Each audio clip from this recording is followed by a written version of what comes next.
tempat aman dan dukungan yang layak bagi lansia. Oleh Lili HS.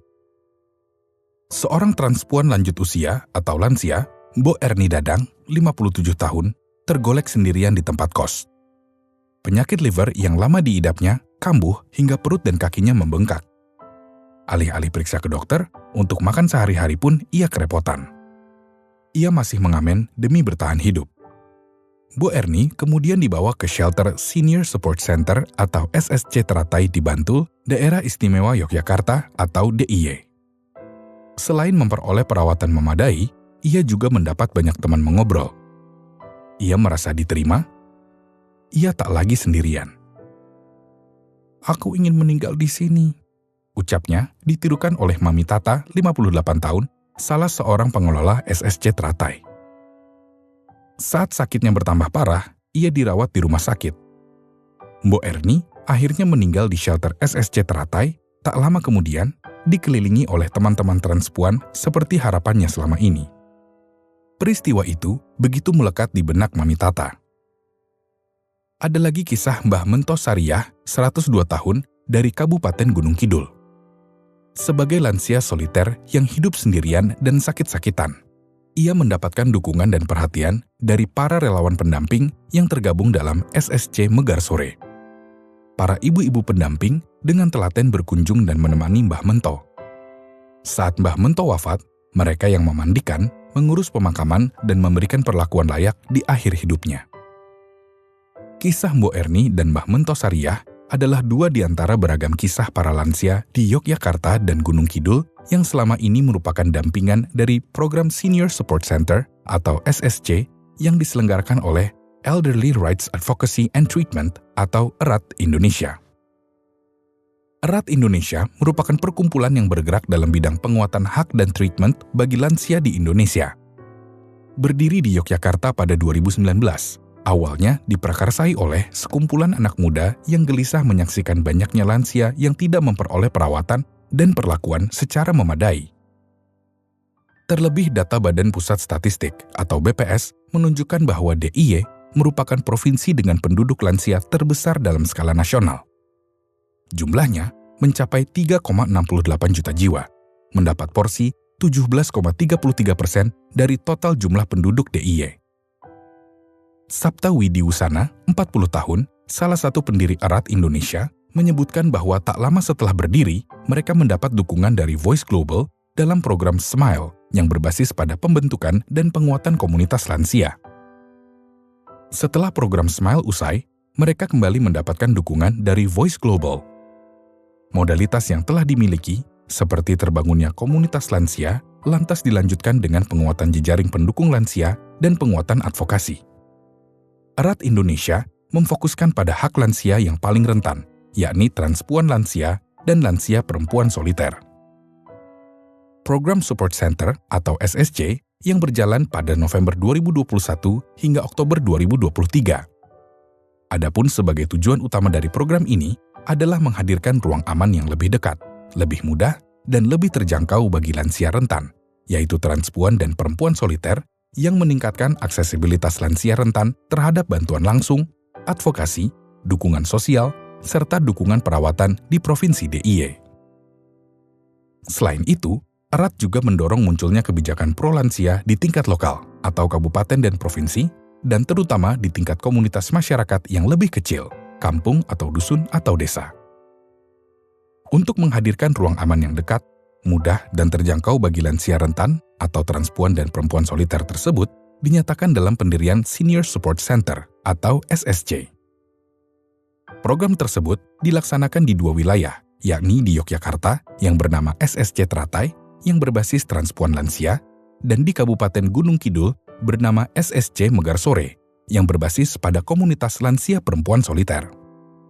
SSC Teratai mengembangkan shelter sebagai tempat aman bagi para transpuan lansia, dan SSC Megar Sore sebagai titik kumpul dan beraktivitas antara perempuan lansia soliter dan komunitas pendukung lansia yang terdiri dari para warga di sekitarnya. Banyak perempuan lansia soliter yang kami temukan. Kami melakukan pendekatan berbasis komunitas. Mereka bisa menyatakan dukungan pada lansia yang bisa mengakomodir problem lansia dan pada jangka panjang akan memberikan perubahan sosial, ujar Sapta.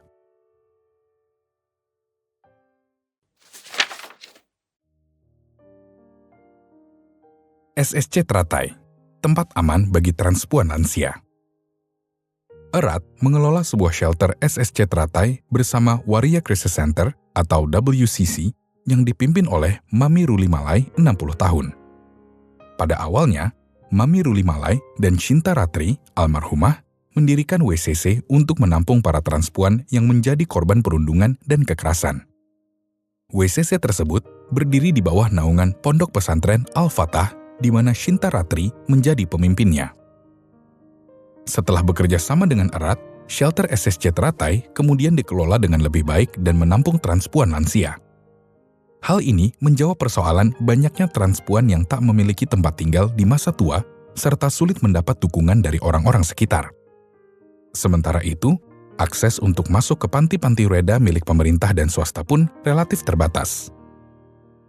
Ruli Malai adalah koordinator WCC. Ia juga aktif di Yayasan Keluarga Besar Waria Yogyakarta atau Kebaya, Pondok Pesantren Waria Al-Fatah, dan Ikatan Waria Yogyakarta atau IWAYO.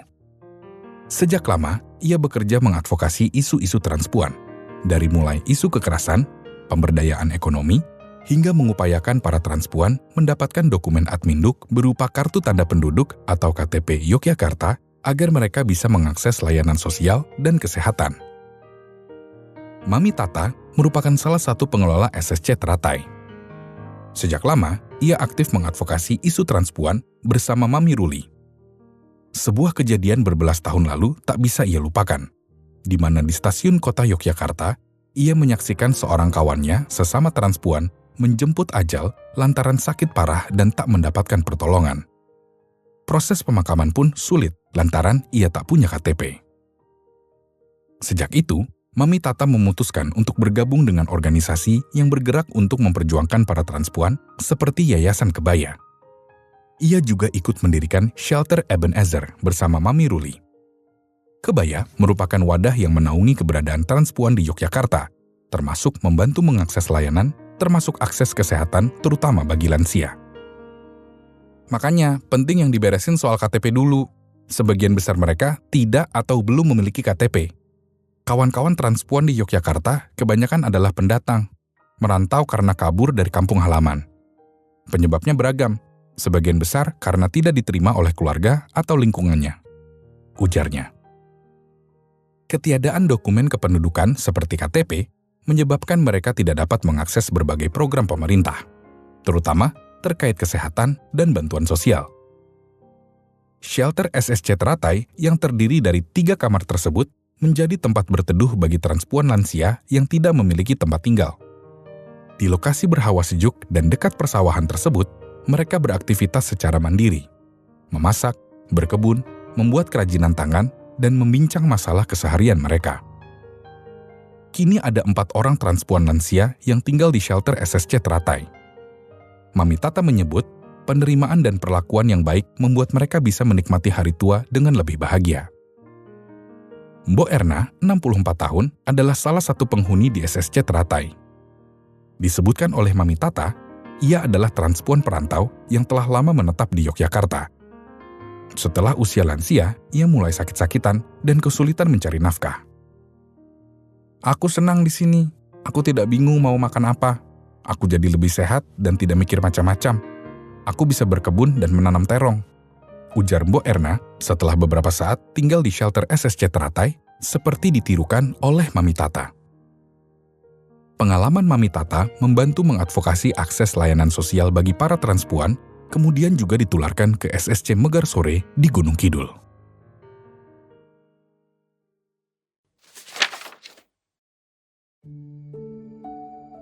SSC Megarsore, bahu-membahu mendukung lansia. Sebelum mendirikan Senior Support Center di Wonosari, Erat mengawali dengan sebuah riset yang dilakukan di Kapanewon Wonosari, Kabupaten Gunung Kidul selama 2 bulan, dimulai pada Juli 2022. Riset tersebut melibatkan anak-anak muda perempuan serta para ibu rumah tangga di sekitar mereka sebagai pewawancara. Beragam temuan seputar lansia soliter pun mengemuka. Dalam artikel yang ditulis oleh Adityo Nugroho dan Wiwin Rizky dari Erat Indonesia, disebutkan bahwa rata-rata kondisi ekonomi para lansia soliter ini adalah menengah ke bawah, nyaris tidak dijangkau oleh layanan kesehatan dan terisolir dari berbagai sumber informasi. Selain itu, lansia soliter banyak yang memiliki kendala fisik seperti tidak bisa melihat, tidak bisa berjalan, dan tidak bisa mendengar atau susah mendengar. Hal ini dialami oleh Mbah Jumiem dan Mbah Mento Syariah. Mbah Jumiem baru diketahui tidak memiliki KTP saat ia mengurus surat kematian suaminya. Ia tidak tahu kalau KTP-nya hilang dan perlu diurus. Karena identitasnya tidak lengkap, Mbah Jumiem pun kesulitan mengakses jaminan kesehatan. Kondisi Mbah Mento Syariah lebih menyedihkan. Berusia 102 tahun, ia tinggal sendirian di rumahnya dengan kondisi lemah. Ia sudah tak bisa bangun dari tempat tidur. Tetanggalah yang tergerak untuk mengurusnya sehari-hari. Para lansia soliter ini rata-rata ditinggal pasangan karena cerai atau meninggal. Bagi yang punya anak, sebagian besar ditinggal oleh anak-anaknya yang merantau ke kota lain. Untuk kebutuhan hidup, sebagian dari mereka yang masih mampu bekerja mengais nafkah dengan menjadi buruh tani, berdagang, beternak, dan lainnya. Penghasilan tersebut tak sepenuhnya bisa mencukupi kebutuhan mereka. Separuh lansia lainnya hanya mengandalkan dari kiriman anak-anaknya di perantauan. Sebagian lagi bahkan menunggu kebaikan hati tetangga yang selama ini merupakan orang-orang terdekat secara fisik yang dimiliki oleh mereka. Tidak semua keluarga mampu menempatkan lansia sebagaimana mestinya. Berkurangnya kemampuan fisik dan mental membuat posisi lansia menjadi serba salah di dalam keluarga. Bahkan, tak jarang mereka malah menjadi beban tersendiri bagi keluarga yang tinggal dalam satu rumah tangga. Keterasingan di tengah keluarga sendiri kerap dirasakan lansia. Di sisi lain, ruang atau kegiatan bersama yang diikuti lansia masih minim.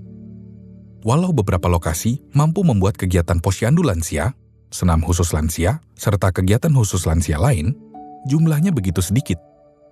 Sebagian besar lansia belum memiliki ruang baik yang diinisiasi masyarakat atau pemerintah. Para ibu rumah tangga dan perempuan muda yang sebelumnya terlibat sebagai pewawancara dalam riset tersebut, akhirnya membentuk diri menjadi support system bagi lansia soliter di Gunung Kidul yang bernama Gerak Solidaritas. Mereka tergerak untuk membantu para lansia dan kemudian menjadi ujung tombak melakukan penjangkauan para lansia soliter di Gunung Kidul. Sapta menjelaskan bahwa peran dari para pendamping ini cukup besar. Para relawan pendamping ini menjangkau lansia soliter yang hidup sendiri dan tidak memiliki HP. Mereka menengok bergantian bila ada tetangga yang hidup sendirian. Mereka juga mengabarkan jika ada sesuatu yang dibutuhkan, ujarnya. Pada November 2022, Gerak Solidaritas membentuk Senior Support Center yang diberi nama Megar Sore. SSC Megar Sore ini merupakan bentuk kepedulian masyarakat kepada lansia soliter yang membutuhkan dukungan khusus. Ibu Sumirah, salah satu tokoh masyarakat di desa setempat, kemudian menjadi koordinator lansia SSC Megar Sore. Sementara itu, sebagai koordinator utama SSC Megar Sore adalah Tisan Nur Cahyani dari Tim Muda Pendukung Lansia. SSC Megar Sore berfungsi sebagai titik kumpul bagi para lansia soliter dan para relawan. Disinilah kemudian berbagai persoalan-persoalan kelansiaan dibahas, ujar Sapta. Ia menyebutkan, dengan adanya komunitas ini, maka pendampingan terhadap para lansia soliter semakin rutin dilakukan. Dengan adanya komunitas ini, mereka rutin mengunjungi Mbah Mento, mengurus makanan hingga memandikan. Hingga ketika Mbah Mento meninggal, warga pula yang bergotong royong untuk mengurusnya, sebutnya. Sebuah pengalaman menarik lainnya diceritakan oleh Sapta, bagaimana warga bergotong royong untuk membangun kamar mandi yang layak di rumah salah seorang lansia soliter. Mami Tata, yang banyak memberikan pelatihan advokasi di SSC Megar Sore, menuturkan bahwa persoalan lansia tak hanya dialami oleh masyarakat ekonomi rendah, namun lansia yang berasal dari keluarga yang mampu pun mengalami persoalan kesepian dan kurang perhatian. Saya pernah bertemu seorang lansia yang anaknya merantau keluar kota, sementara cucunya sehari-hari kuliah. Tidak ada yang memedulikan, dicuekin. Itu tingkat stresnya tinggi. Mereka butuh teman ngobrol, butuh merasa diuwongke, ujar Mami Tata. SSC Megarsore menjadi titik simpul para lansia dan relawan pendamping untuk bertemu dan berdiskusi membahas segala persoalan lansia. Pertemuan rutin dilakukan setiap seminggu sekali untuk bertukar informasi dan saling menguatkan.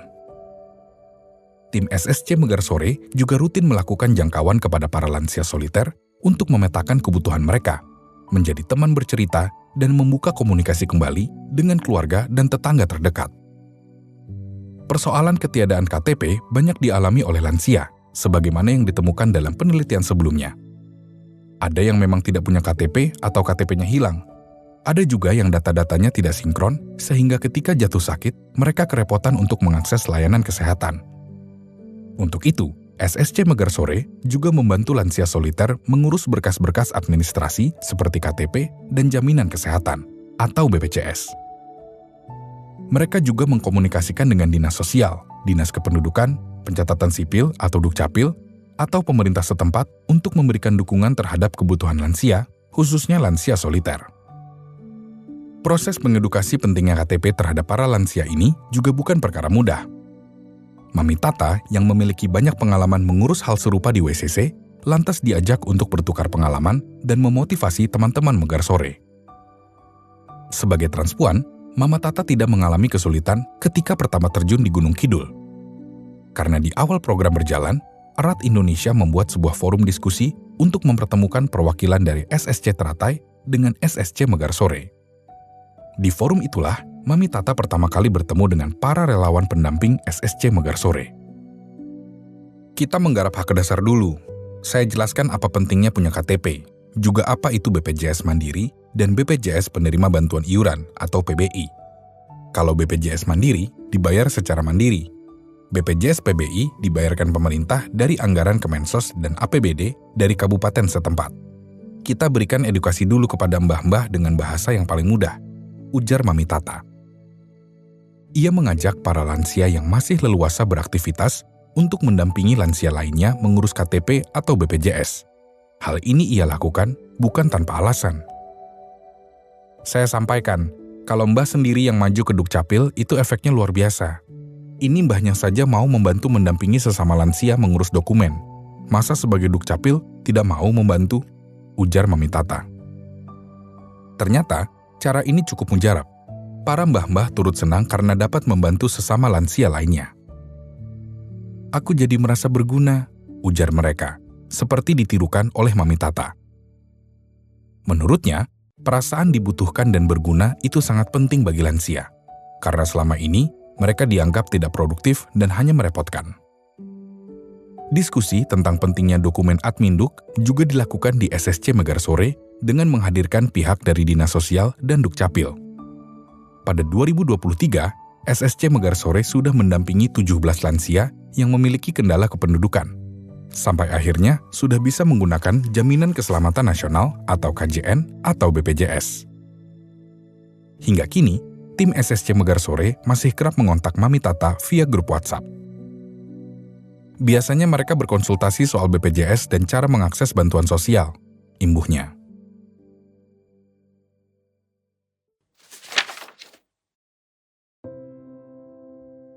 Jadi manusia berkarya. Kehadiran SSC Teratai dan SSC Megarsore telah memberikan sejumlah dampak kepada para lansia transpuan dan lansia soliter. Mereka kini menikmati hak dasarnya, yakni bisa menikmati masa tua dengan bahagia. Hal tersebut diungkapkan oleh Mami Tata. Mereka merasa kualitas hidupnya lebih baik, jadi manusia yang berkarya, bisa berinteraksi dengan yang lain, dan bisa berbuat lebih berguna. Mereka bisa membantu teman itu ya akhirnya terpicu, bahwa aku harus sehat, bahwa tua bukan renta, ujarnya. Ia juga menambahkan betapa senangnya para lansia ketika nama mereka terdaftar dalam Daftar Pemilih Tetap atau DPT Pemilu 2024. Mereka senang sekali. Biasanya aku cuma bisa lihat saja, tidak bisa nyoblos karena tidak punya KTP. Tambahnya, menirukan pernyataan para simbah yang di Gunung Kidul. Hak per individu yang harus dikerjakan dulu. Dengan adanya KTP, maka akses BPJS dan bantuan soal lain bisa tertangani, tambah Mami Tata. Mami Tata juga menyebutkan bahwa adanya SSC Teratai telah membuat para transpuan lansia merasa terlindungi. Mereka jadi terlindungi. Mereka dapat menjalani masa tua yang jauh lebih berkualitas karena ada yang mengayomi, ujarnya. Di sisi lain, Sapta menyebutkan bahwa adanya SSC telah membangkitkan semangat warga, dari anak-anak hingga para lansia, untuk mendukung kegiatan lansia di desa setempat. Dengan adanya dorongan dan semangat masyarakat setempat, para lansia menjadi termotivasi untuk saling bersosialisasi, ujarnya. Ia menambahkan bahwa selain manfaat yang dirasakan bagi para lansia soliter, kemajuan serupa juga dialami oleh para relawan pendamping yang sebagian besar adalah perempuan. Mereka adalah agen-agen yang menemani dan mendampingi para lansia soliter secara langsung. Mendampingi lansia, kebutuhan mutlaknya adalah mau mendengar, dan ibu-ibu ini lebih punya kemampuan mendengar. Mereka punya kekuatan untuk bertemu dalam aspek kemanusiaan. Di sisi lain, ada aspek menguntungkan lainnya. Karena mereka yang semula ibu rumah tangga di rumah saja, tidak bertemu kelompok lain, kemudian dapat bertemu jaringan dan juga orang-orang dari dinas. Hal itu tentu menguatkan dan membuat mereka lebih percaya diri, ujar Sapta. Dampak lainnya juga terlihat pada perluasan jejaring erat Indonesia, baik di pemerintahan daerah, akademisi, dan jaringan masyarakat sipil. Proses membangun keberdayaan lansia ini melebihi ekspektasi kami di awal. Jika pada Oktober 2021 kami masih merancang, kini kami sudah banyak dikenal orang dan dilibatkan oleh stakeholders. Jaringan lainnya adalah dari pihak kampus. Kami telah merintis kerjasama dengan Kampus Universitas Gunung Kidul atau UGK terkait upaya pemberdayaan lansia. Meskipun sampai saat ini, Memorandum of Understanding atau MOU belum hadir, kami merencanakan hal tersebut dapat dilanjutkan di tahun 2024. Sementara itu, kami juga telah membuat MOU dengan Lingnan University Hong Kong untuk mengembangkan Age-Friendly City di Gunung Kidul, adaptasi dari Hong Kong. Tambahnya. Sapta menambahkan, program ini juga memungkinkan mereka meningkat dalam kapasitas advokasi kebijakan. Jika advokasi kebijakan terkait transpuan lebih banyak bertumpu pada peran Mami Ruli dan Mami Tata yang sangat berpengalaman dan telah memiliki jejaring kuat, di Gunung Kidul, proses advokasi tersebut benar-benar dimulai dengan menggerakkan para ibu relawan hingga akhirnya diperhatikan dan akhirnya dilibatkan oleh para stakeholder dan akhirnya dilibatkan. Dukungan program dari Voice Global sangat dirasakan oleh Erat Indonesia. Erat organisasi yang relatif baru. Ruang aman bagi transpuan lansia adalah isu yang baru dan bagaimana HIVOS menerima isu ini dan mendukung sangat luar biasa. Demikian juga capaian di Gunung Kidul, di mana akhirnya kami makin berkembang dan jaringan meluas, ujarnya. Upaya penjangkauan terhadap para lansia rentan dalam program ini tidak hanya bermanfaat bagi para lansia saja, melainkan juga bagi Erat Indonesia. Proses interaksi bersama para lansia telah menjadi proses belajar yang sangat berharga, baik secara personal, sebagai organizer, penjangkau, maupun sebagai organisasi pendukung lansia. Para penjangkau, yang terdiri dari lintas generasi, memiliki pengalaman untuk berinteraksi dan mendengarkan cerita para lansia, meraih nilai-nilai baru, dan mendapatkan penguatan personal setelah mengalami kuatnya perjuangan hidup para lansia tersebut. Erat Indonesia merasakan penguatan pemahaman dan kesadaran sebagai manfaat bertemu lansia yang punya beragam ilmu, pantang menyerah, juga penyintas beragam kejadian di masa lalu, lanjut Sapta. Sementara menurut Mami Tata, salah satu poin penting lainnya adalah tentang peningkatan kapasitas pada manajemen program dan manajemen keuangan. Dana itu bukan segalanya, dari dana itu efektif kita gunakan, ujarnya. Atas keberhasilan inisiatif untuk transpuan lansia dalam mengelola SSC Teratai, Mami Ruli diundang sebagai mitra penerima gibah untuk berpartisipasi dalam konferensi ILGA Asia ke-9 di Ho Chi Minh, Vietnam pada 28 November sampai 2 Desember 2022. Di hadapan seluruh peserta forum tersebut, Mami Ruli mempresentasikan tentang pengalaman di WCC dan SSC Teratai dalam upaya mengelola komunitas transpuan lansia. Kendati bukan untuk pertama kali berbicara di forum internasional, namun konferensi ILGA Asia tersebut membuatnya terkesan. Ia bertemu dengan mitra-mitra HIVOS yang lain. Saya berharap akan ada lebih banyak kerjasama dalam aspek penguatan kapasitas dan proses pembelajaran bersama yang diterapkan dalam strategi dan program untuk mendukung kelompok queer, khususnya pada isu transgender lansia, sehingga kita dapat mencapai kesetaraan dalam hal keadilan sosial, ujar Mami Ruli di forum tersebut.